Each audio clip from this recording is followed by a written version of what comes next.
Subscribe பட்டனை அமுக்குங்க, bell பட்டனை அமுக்குங்க. வாழ்க வளமுடன். இப்படிக்கு பாட்டி வைத்தியம். வணக்கம்ப்பா, உங்கள் பாட்டி பேசுகிறேன். இப்போ நான் உங்களுக்கு பச்சை மொச்சை பயிறு அதுவும் பாவக்காயும் போட்டு காரக்குழம்பு வச்சு காட்ட போகிறேன். பாருங்கள், பாவக்காய் 1/4 கிலோ வாங்கி நறுக்கி வச்சுருக்கேப்பா. இதுதான்ப்பா நாட்டு பாவக்காய், சின்னதாக தான் இருக்கும். ஒவ்வொருத்தரும் ஓரத்தை போட்டு பெருசா பாவக்காய் இவ்வளோ தண்டியெல்லாம் விளைய வச்சுருப்பாங்க.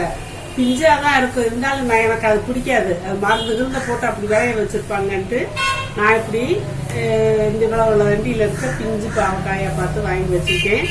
இத்தல் இல்லாமல் இருந்தால் குழம்பு நல்லாயிருக்கும். 1/4 கிலோ வாங்கி வச்சுருக்கேன். இது பச்சை மொச்சை காயை உரித்து ஒரு 200 கிராம் பருப்பு அளவுக்கு வச்சுருக்கேன். ஒரு 2 தேங்காய் சில்லை நறுக்கி வச்சுருக்கேன். இவ்வளோ சில்லு இருக்கும், நறுக்கி வச்சுருக்கேன். ஒரு 150 சின்ன வெங்காயத்தை உரித்து வச்சுருக்கேன்ப்பா.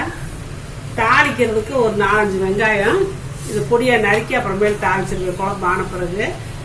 இது குழம்பு பொடி வந்து 3 டீஸ்பூன் போட்டிருக்கேன். இந்த ஒரு 1/2 டீஸ்பூன் மஞ்சத்தூள் இது மேலேயே போட்டிருக்கேன். கொஞ்சம் மஞ்சள் கலராக டிஃப்ரெண்ட்டாக தெரியுதா வச்சுருக்கேன். அளவான தக்காளி 2 தக்காளி நறுக்கி வச்சுருக்கேன். ஒரே ஒரு பெரிய பச்சை மிளகாய் அதை 4 நறுக்கி வச்சுருக்கேன். தாளிக்க கருவேப்பிலை. புளி வந்து இவ்வளோ தண்டி, ஒரு பெரிய எலுமிச்சம்பழம் தண்டி ஊற்றி கரைச்சி வச்சுருக்கேன்ப்பா. புளி வந்து பாவக்காய் குழம்பு கொஞ்சம் உரைக்க புளிக்க இருந்தால் தான் நல்லாயிருக்கும். இந்த கசப்பு அடிக்கும், நல்லாவும் டேஸ்ட்டாகவும் இருக்கும். அதனால் புளி கரைச்சி வச்சுருக்கேன். லாஸ்ட் குழம்பு வச்ச பிறகு இவ்வளோ வெல்லம் போடுறேன். வெள்ளத்தை காட்டிட்டு உங்களுக்கு போடுறேன். இவ்வளோ வெல்லம் போடணும். இது வந்து விளக்கெண்ணெய். எப்போவுமே இந்த கார குழம்பு வந்து சாம்பார் இதுக்கெல்லாம் நம்ம விளக்கெண்ணெய் சேர்த்தா ரொம்ப நல்லது. இந்த காரத்தை எல்லாம் குறைக்கும், டேஸ்ட்டாகவும் இருக்கும், உடம்புக்கு நல்லது. அதனால நான் இந்த செக்கு விளக்கெண்ணெய் வாங்கி வச்சுருக்கேன். அப்பப்போ நான் யூஸ் பண்ணிக்கிறேன்ப்பா. இப்போ உங்களுக்கு காட்டுறோம். 1/2 லிட்டர் தண்ணி வச்சுருக்கேன்ப்பா. அதில் இந்த மொச்சப்பயிரை போட்டுறேன். வேகட்டும், அது பாட்டில் வேகட்டும். நம்ம மூடி வச்சுருவோம். வடச்சட்டியில் 1 ஸ்பூன் நல்லெண்ணெய் ஊற்றி பாவக்காயை நல்லா வறுத்துக்கறணும்ப்பா, வதக்கணும். 1 ஸ்பூன் எண்ணெய் ஊற்றிருக்கேன், நல்லெண்ணெய்.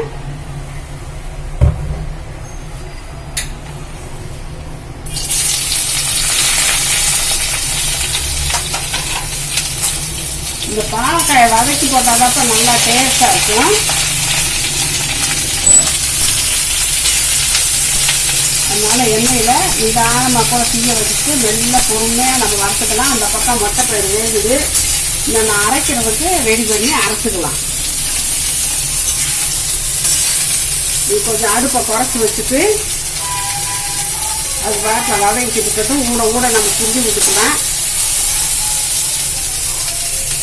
ஊட செஞ்சு விட்டுக்கிட்டே இருக்கணும்ப்பா. நல்லா வதங்கினாதான் அந்த வாசமாக டேஸ்ட்டாக இருக்கும். கசப்பும் கொஞ்சம் கம்மியாக தெரியும் நம்மளுக்கு.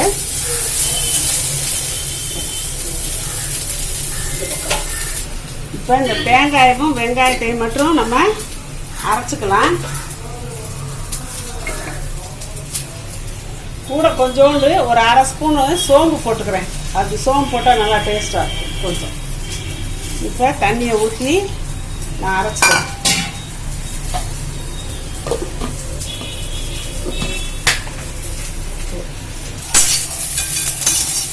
நல்லா ஊட நம்ம செஞ்சு விட்டுக்கிட்டே இருக்கலாம். கொஞ்சம் நேரம் மாறுது பார்த்தீங்களாப்பா. அப்படி வதங்கினா தான் டேஸ்ட்டு கொடுக்கும்.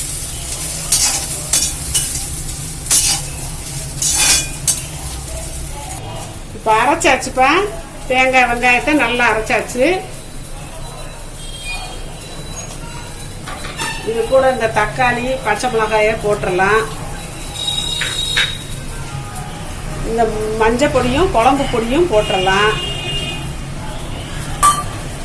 புளி நான் கணக்காக தான் ஊற வச்சுருக்கேன். அதனால் புளி தண்ணியும் ஊற்றிக்கலாம்.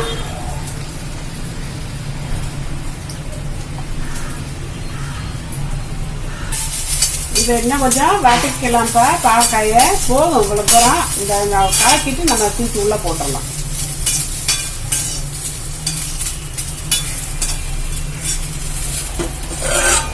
இப்போ பருப்பு வெந்துக்கிட்டு இருக்கு. நேரம் வெந்திருக்கும். பாவக்காய் கூட வேற சேர்ந்து வேகும். அதனால சரியாக போகும்ப்பா. கொஞ்சம் மிளகாய் பொடி, புளி, தக்காளி, தேங்காய், வெங்காயம் எல்லாம் ஒன்றா கரைச்சாச்சுப்பா. மிளகா பொடி அப்படியே அதில் போட்டோம்னா அப்படியே இதாக நிற்கும், கரையாமல் நிற்கும், உண்மையாக நிற்கும். அதனால் இப்படி கரைச்சிக்கிட்டு நம்ம இப்படியே ஊற்றிடலாம். மிக்ஸி ஜாரையும் கழுவி ஊற்றியாச்சுப்பா.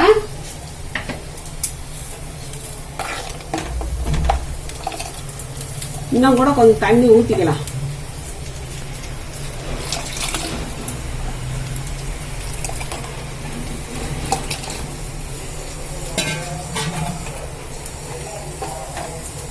இந்த திக்னஸில் இருக்கட்டும். இந்த பாவக்காயெல்லாம் போட்டு நம்ம வேக விடுவோம்லையே, அப்போ கொஞ்சம் கெட்டியாக வைக்கிறோம். இப்போ இந்த தண்ணி இந்த குழம்பு கொதிக்க வந்து நம்ம இந்த பாவக்காயத்துக்கு உள்ளே போட முடியும். அப்போ தான் நல்லா இருக்கும். கொதிக்க வந்து அப்படியே சூட்டோட பாவக்காயத்துக்கு உள்ளே போடணும்ப்பா. குழம்பு கொதிக்காமல் பாவக்காயை போடக்கூடாது. இப்போ குழம்புக்கு தேவையான உப்பு போட்டுக்கலாம். குழம்புக்கு தேவையான உப்பு போட்டாச்சு. கொதிக்கட்டும். கொதிக்கவும் பாவக்காய் தூக்கி போட்டுடலாம். பாவக்காய் சிம்மில் தான் இருக்குது. பாவக்காய் வதங்கிடுச்சுப்பா. இப்போ தட்டில் எடுத்து வச்சுக்கிறேன்.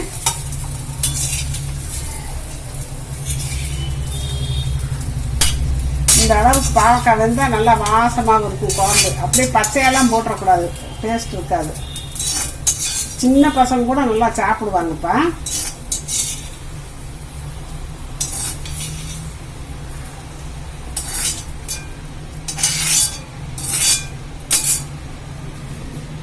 குழம்பு கொதிக்குதுப்பா. இந்த நேரத்தில் நம்ம பாவக்காயை போட்டுருவோம்.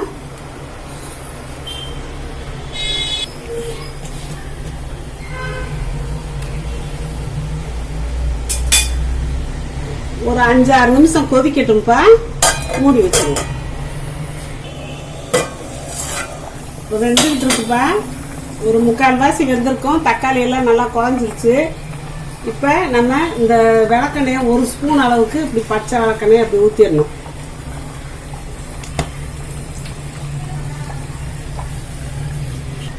மூடி வச்சிருவோம். அது வெந்துடும். நம்ம தாளிச்சுக்கலாம். இப்போ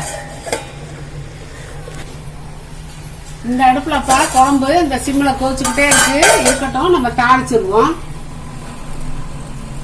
நல்லெண்ணெய் 1 ஸ்பூன் அளவுக்கு நம்ம ஊற்றிக்கலாம்.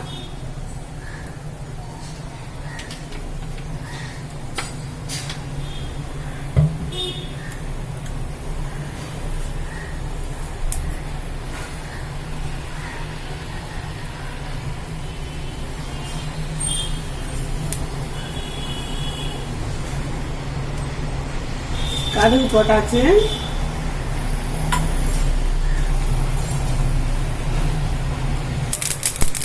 கடுகு வெடிச்சிருச்சுப்பா. 1/2 ஸ்பூனு உளுந்தம் பருப்பு போட்டுக்கலாம்.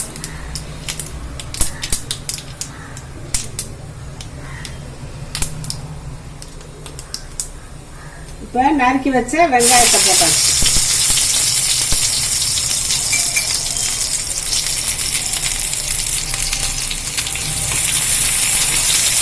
நல்லா வெங்காயம் செவப்பா வெங்காயம் தான் நல்லா இருக்கும். செவப்பா எண்ணெயில் வதங்கினா சூப்பராக இருக்கும், வாசமாக.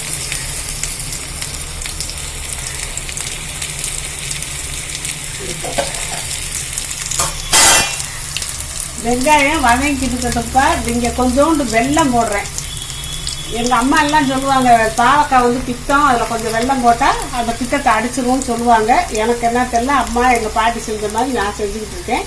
இந்த வெல்லத்தை போட்டாச்சு.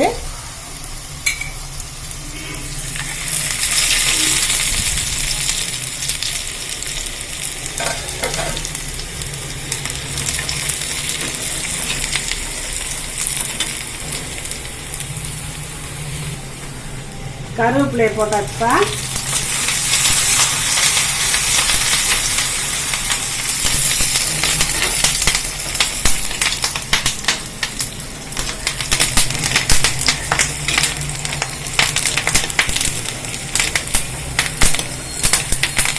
நல்லா செவந்துருச்சுப்பா. அடுப்பு ஆஃப் பண்ணியாச்சு. இப்போ தாளிச்சிடலாம்.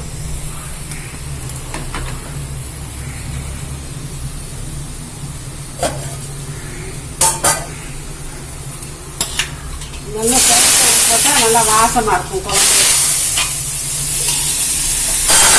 தாளிச்ச உடனே மூடி வச்சிடணும். அடுப்பை ஆஃப் பண்ணிடணும்.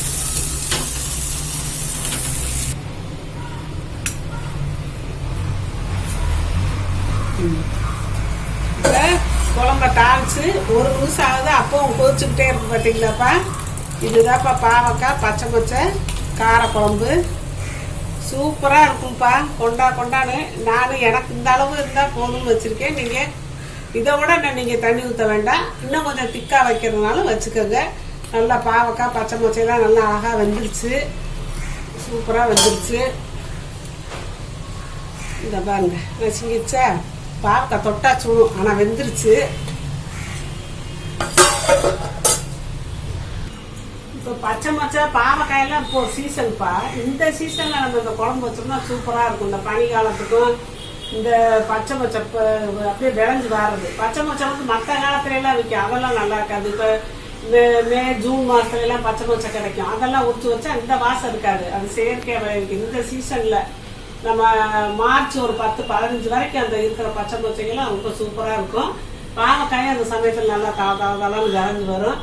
அதையும் பச்சை மொச்சையும் பாவக்காயும் போட்டு இந்த மாதிரி காரக்குழம்பு வச்சு நம்ம சாப்பிட்டோம்னா ஜம்முன்னு இருக்கும். குழந்தைகள் அந்த குழம்பு ஊற்றி பிரியமாக சாப்பிடுவாங்க. காரம் புளிப்பு எல்லாம் நல்லா இருக்கும். அதில் கொஞ்சம் பித்தத்துக்காக வேண்டி கொஞ்சம் வெல்லம் போட்டிருக்கோம், விளக்கெண்ணெய் ஊற்றிருக்கோம். வயிற்றுக்கு இருக்காத அளவுக்கு நம்ம வீட்டில் செஞ்ச குழம்பு பொடி, அதனால் உடம்புக்கு ரொம்ப நல்லதுப்பா. அதெல்லாம் ஒன்றும் வயிற்றெல்லாம் பாதிக்காது, நல்லா நீங்கள் தாராளமாக சாப்பிட்லாம். குழந்தைய வந்து பாவக்காயை திங்கணும்னு நீங்கள் நினைக்க வேண்டாம். அதில் இருக்க அந்த பயிர்களை மட்டும் அரைச்சி வைங்க. பாவக்காய் தான் நீங்கள் பெரியவங்க எடுத்துக்கோங்க. குழந்தைய பாவக்காய் சாப்பிட மாட்டாங்க. அந்த பாவக்காய் வந்து சாறு வந்து எசன்ஸ் வந்து உள்ளே இறங்கியிருக்கு, அந்த சத்தே அதுங்களுக்கு போதும். அப்படியே கொஞ்சம் கொஞ்சமாக இப்படி சாப்பிட்டு பழகிச்சுன்னா அதுங்களுக்கே பாவக்காய் மேலே ஆசை வரும். முதல் நாள் கழிச்சு பாவக்காய் சாப்பிட ஆரம்பிச்சுருவாங்க. ஏன்னா அந்த குழம்பு சாப்பிட்டு டேஸ்ட் பார்த்துருக்காங்கல்ல, அதனால அப்படி நம்ம கொடுத்துக்கலாம். இப்போ வெறும் குழம்பு மட்டும் ஊற்றி அந்த மொச்சப்பயிரை வச்சு குழந்தைங்களுக்கு சாப்பாடு கொடுத்தா நல்லா பிரியமாக சாப்பிடுவாங்க. அவங்களும் பாவக்காய் சாப்பிட பழகிடுவாங்கப்பா. அப்புறம் கொஞ்சம் பெரிய பசங்க ஒரு 7-8 படிக்கும் போதெல்லாம் பாவக்காய் எனக்கு வேணும்னு கேட்டு சாப்பிட ஆரம்பிச்சிருவாங்க. அப்படிதான் நம்ம பிள்ளைகளுக்கு பாவக்காய் சாப்பிடலாம் பழக்கணும். இந்த மாதிரி செஞ்சுக்கிறத வாழ்க வளர்ந்த. இப்போ நிறைய பேர்ப்பா நான் அவங்க கொஸ்டினுக்கு ஆன்சர் சொல்கிறோம்லன்னு கேட்குறாங்க.